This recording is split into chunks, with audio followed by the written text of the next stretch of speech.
Senate flicks is over na nga ba? Back to work na kasi ang Senado. Yan ang iginiit ni Senate President Sherwin Gatchalian.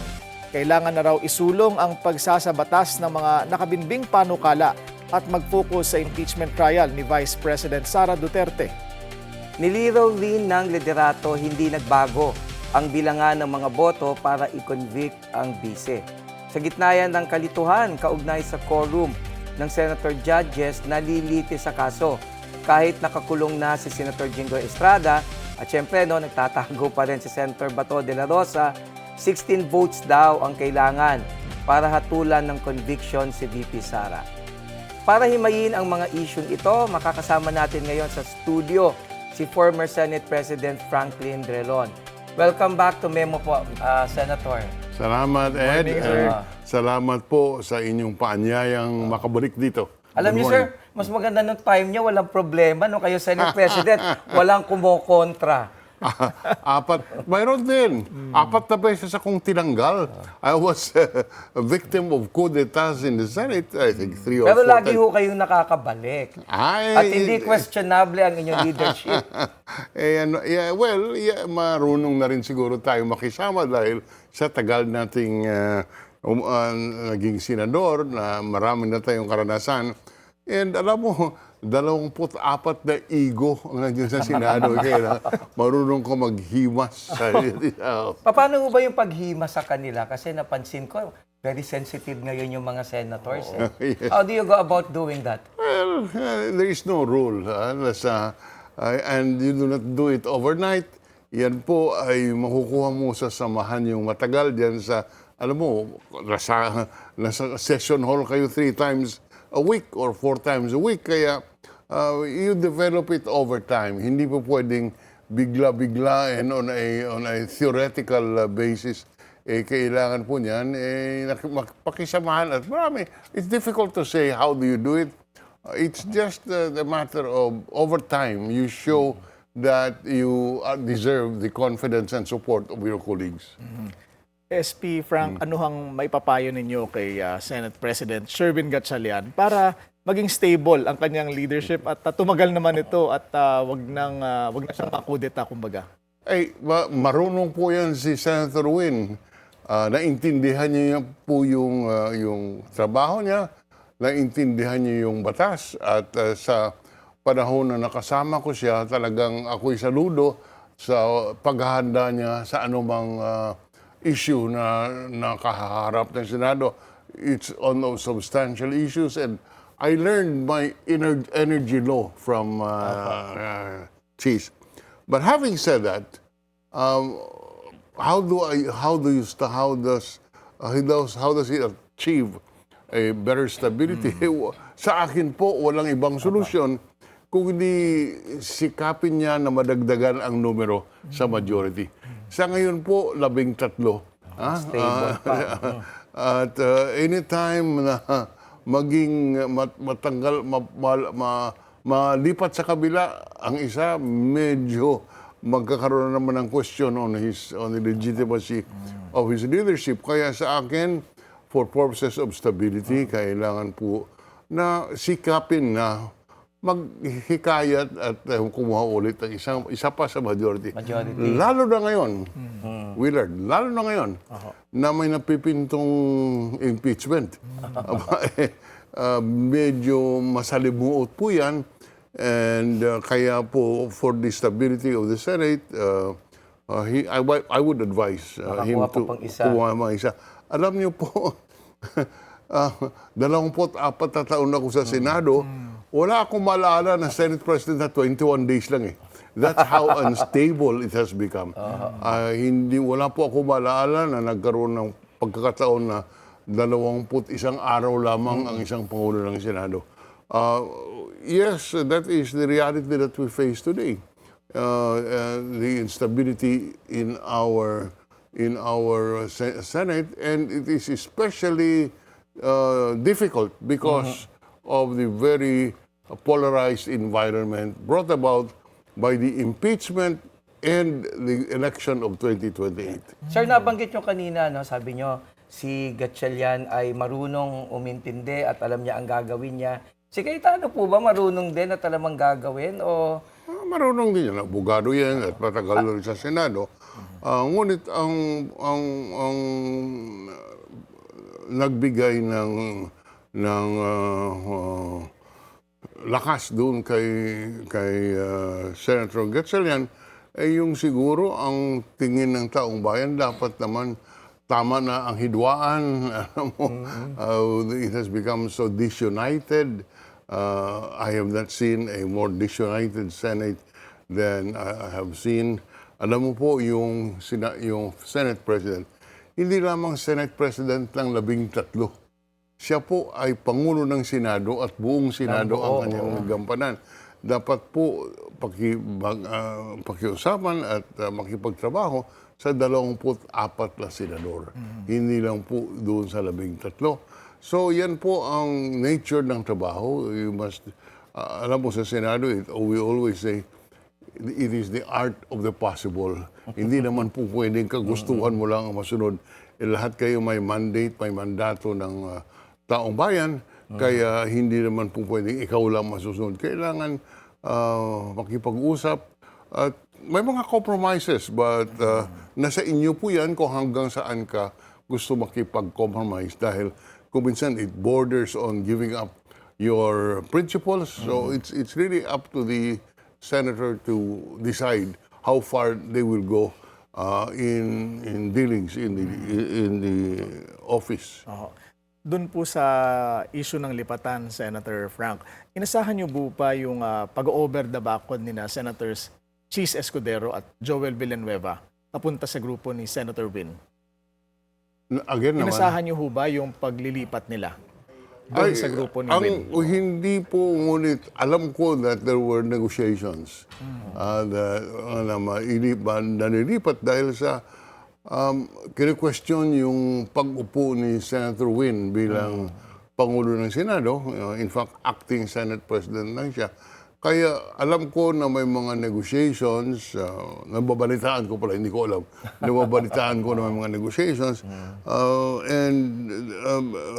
It is a known fact that si Cheese at saka si Joel were mentioned by the witnesses in the flood control scandal. So they were vulnerable. Huwag na nating, we Can we safely say ang kapalit niyan, hindi na sila makakasuhan? Hindi yan. No. I will not say that. That is not fair to Joel and to Cheese. Hindi ko alam kung ano ang deal, but hindi naman siguro na ang kapalit ganyan. At sinasabi ko nga, dyan sa Senado, the Senate work is the art of the possible. But you must have boundaries naman in how much you can compromise. Hindi ko kaya papatapusin mo na yung impeachment at pagkatapos, tsaka sila huhulihin or kakasuhan. Ako, gaya nung nangyari nung trial ni CJ Corona, after that, nagkaroon ng mga PDAF cases. Hindi ko kaya ganyan yan? No, there is no such thing. Hindi ko pa lang naisip na ganyan. But hindi yung...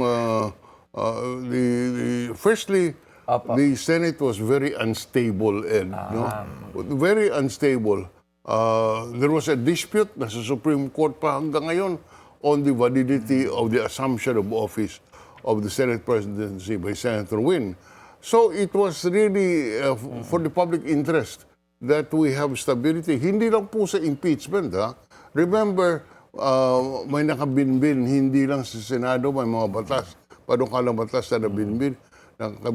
Kung hindi sa commission appointment, mayroong 5 general na hindi po na-confirm at magre-retire na. So, they must be confirmed. And in fairness, there was no issue against them. It is the fact that the CA was not in session. So, they could not be confirmed. So, Ed, in behalf of the Senate, I take strong exception to your statement na gano'n ang usapan.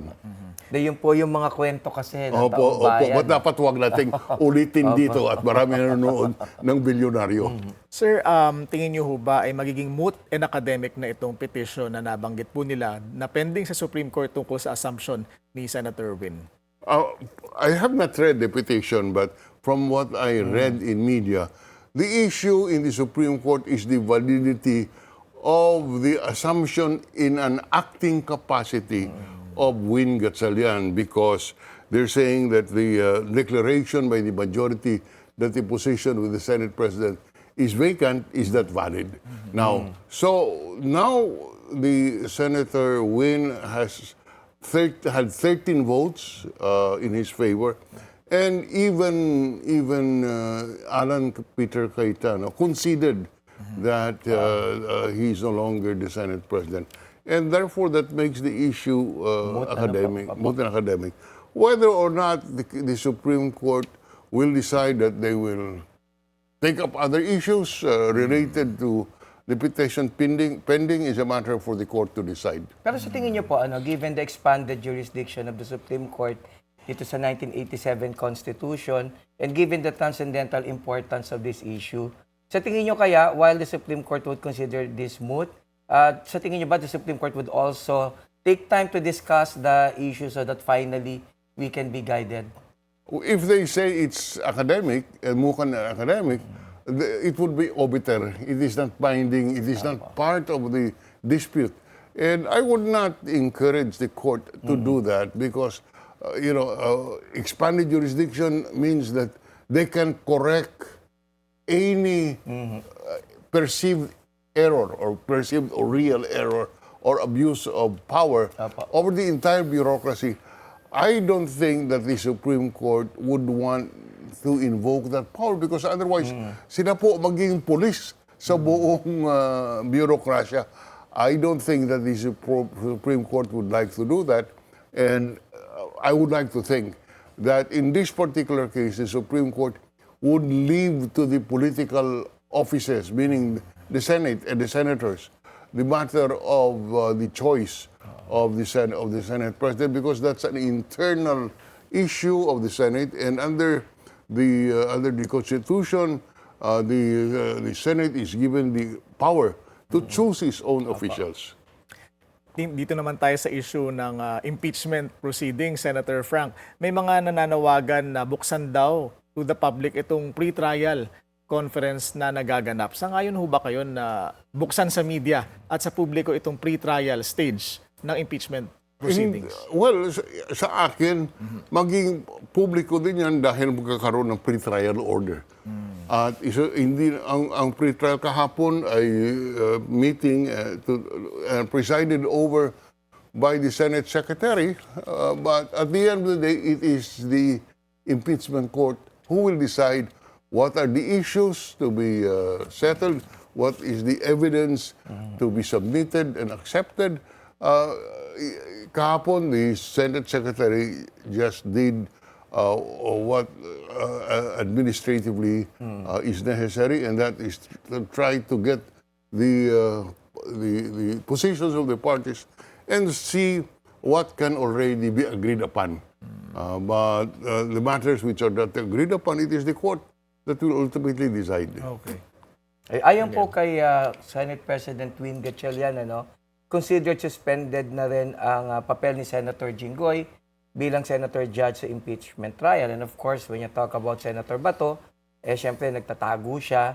So nararapat pa din po ba siyang kilalanin na Senator Judge sakaling hindi siya sisipot sa mga pagdinig ng trial? Kilalanin mo rin siya Hindi siya makakaboto dahil siya nagtatago. But that brings up to the issue of ilan ba ang kailangan para ma-convict. Ngayon, sa ating saligang batas, 2/3 of all the members of the Senate. Yun po ang nakalagay sa saligang batas. Ano ang 2/3? 16. So, ang argumento, and this has been accepted in the past, is that you need 16 votes in order to convict. Less than 16, you cannot convict.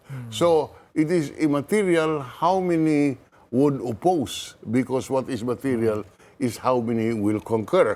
And the number is 16, 2/3 of all the members. Now, naging issue, ano bang ibig sabihin ng all members? Doon po sa kaso ng Avelino versus Cuenco, sabi ng Korte Suprema, hindi naman kailangan na 24 ang basihan ng quorum. Ang basihan ng quorum, ayon sa Korte Suprema, doon sa kasong yan, kung ilan ba ang senador na pwedeng pilitin ng Senado na humarap at dumalo sa sesyon.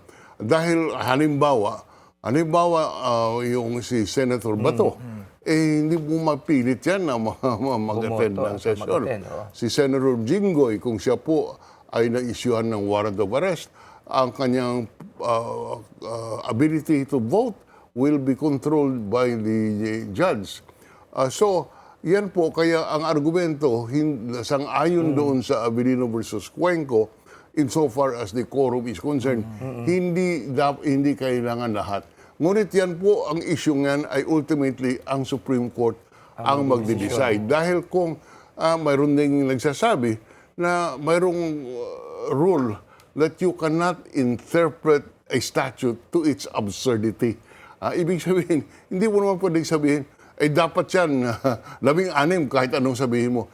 Kung nag-resign yung 10 senador, ay di maging 14 na lang. Kung 14 na lang, paano natin maaabot yung 16? Pero di ho ba sa saligang batas at sa mga batas din, malinaw, kasi nga, when you talk about the phrase all members, ang tanong, kung miyembro ka, di ba malinaw po, if you resign, if you die, if you're expelled. What I'm saying is, you cannot interpret a statute to its absurdity. Kung 24 ang bilang natin, kung nag-resign yung 10, so hindi na sila miyembro po, definitely. Hindi na sila miyembro. O ilan ang basihan mo ng 2/3? Opo. Ilan? Pero siya, tanong ko po. Tanong kita. Ilan ba ang, anong numero ang pagbabasihan mo kung sa 24 nag-resign ng 10, namatay, etc. So, ang naiiwan, yung matitira na lang po, yung matitira. So, ang 2/3, babasihan mo doon sa natira. Pero ang tanong ko pa, di po ba yung suspension, as a general rule, they say, does not create a vacancy, so member ka pa rin. So, kung nagtatago ka, member ka pa rin. So, paano po ba kung nag-resign? Pag nag-resign po, hindi ka na miyembro. Pero paano po kung suspended lang, should that person still be counted? Ang sinabi po ng Korte Suprema sa Abilino versus Cuenco, ang bilang ay dapat doon sa mga senador na mayroong coercive jurisdiction ang Senado. Ibig sabihin, pwedeng pilitin ng Senado na dumalo sa sesyon. Yun lang po dapat bilangin. Kung nagtatago ka, paano ka naman sabihin na under the coercive jurisdiction? Ako, sa akin, open question yan. Ang Korte Suprema ang makakasagot yan. Ngunit, hindi natin pwedeng sabihin na written in stone yung 16 because of these questions raised. Kaya ang pinaka-safe na senaryo siguro ay challenge sa prosecution. Pagkumbinsin ng maraming senador, enough votes. Yes, that's a challenge. And I'm confident that the senators have an open mind. Naintindihan nila the history will judge them how they behave, and I am confident that my former colleagues are concerned and would like to see how people will judge them, and therefore they have an open mind as we talk.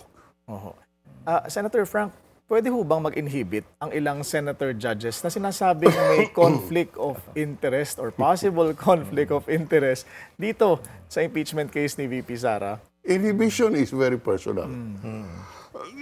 Kung ayaw po, hindi mo magpilit. Trabaho yan eh. Ngunit siguro, iisipin din ng ating mga senador na yun po ay tungkulin sa ilalim ng saligang batas. At tungkulin nila bilang halal na opisyal na dumalo at sumali sa deliberasyon ng impeachment court. So, strictly theoretically, you're saying, pwede mo bang ayaw sumali? Ay, hindi mo pwede sabihin na sumali ka rito kahit ayaw mo. So, but as I said, siguro at that point, nasa konsyensya na po yan ng senador, siya po ay halal ng taong bayan, ito po'y tungkulin niya. Ano ho ang dapat bantayan ngayon, Senator Frank, ng publiko ngayong aarangkada na ang impeachment trial ni VP Sara? Dapat bantayan ng publiko na huwag itago ang katotohanan sa pamamagitan ng mga technicalities. At yan po sinasabi ko dahil sa aking karanasan bilang 2 beses na upo as a senator judge. Noong impeachment trial po ni President Estrada, Bakit po nagkaroon ng EDSA 2? Dahil ayaw buksan ng mayoriya yung envelope po. second envelope. At dahil doon, ang tao sinabi, bakit yung tinatago yan? Doon po sa trial ni Chief Justice Corona, nagkaroon po ng pag-iba ng pagtingin noong ang issue doon yung SALN, yung Statement of Assets and Liabilities, na ayaw ilabas. Ako pa po ang nagpilit doon sa clerk of court na ilabas. Kaya kung tanungin mo po ako anong dapat bantayan ko at kung ako'y nasa Senado, ang dapat kong alagaan, dapat po dapat huwag nating kalimutan na hindi pwedeng gamitin ang impeachment trial at ang technicalities para po maitago mo yung katotohanan. Didiretsuhin ko. Ang issue on the bank accounts. Hindi mo pwedeng iharap ang bank account kung wala kang subpina.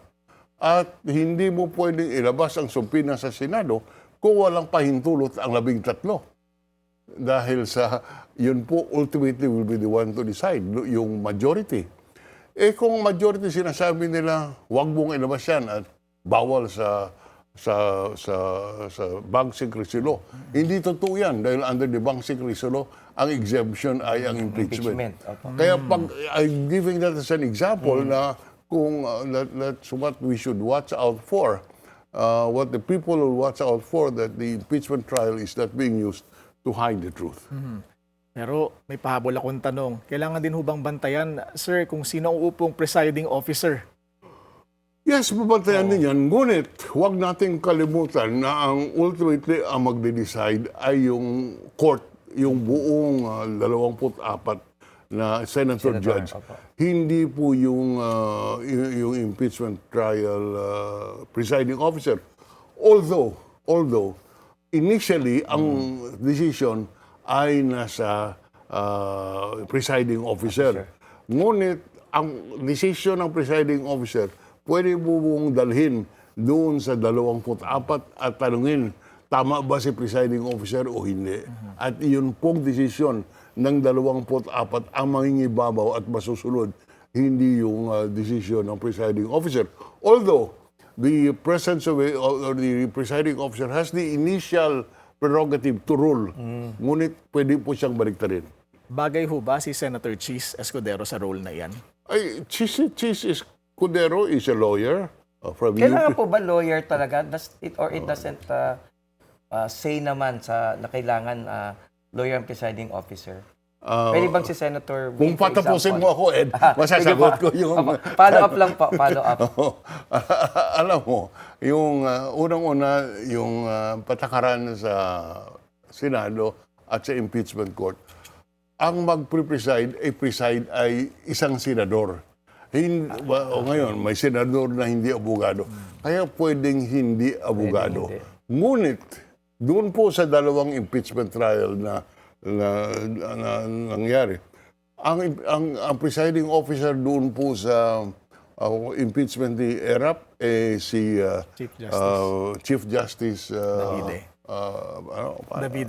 Davide po. At pangalawa doon kay Chief Justice Corona, si Juan Ponce Enrile. Both lawyers. Sila po, kung abogado po, mas convenient dahil sa may alam sa procedure. Ang batas madali po sa procedure. Kung pwede ba ang isang dokumento ay tanggapin sa ebidensya, yan po mga rules dyan. At mas madali kung ikaw ay abogado dahil convenient at makakarule ka agad. Hindi ko ibig sabihin na kung hindi ka abogado, you cannot rule. Because the presiding judge, kung hindi siya abogado, can always ask the majority leader, can you get the ruling of the body on this particular piece of evidence? So, pwede pong ipasa ang kapangyarihan ay talagang nasa court. Ngunit the presiding officer has the initial authority to rule Pag hindi na baliktad, yun po ang masusunod. Okay. Yun. Yan ang mga abangan natin, Oo. Attorney Ed, Senator Frank. Maraming salamat po sa inyong salamat oras po. at pagpapaunlak sa imbitasyon namin. Former Senate President Franklin Drilon. Thank you. Thank you.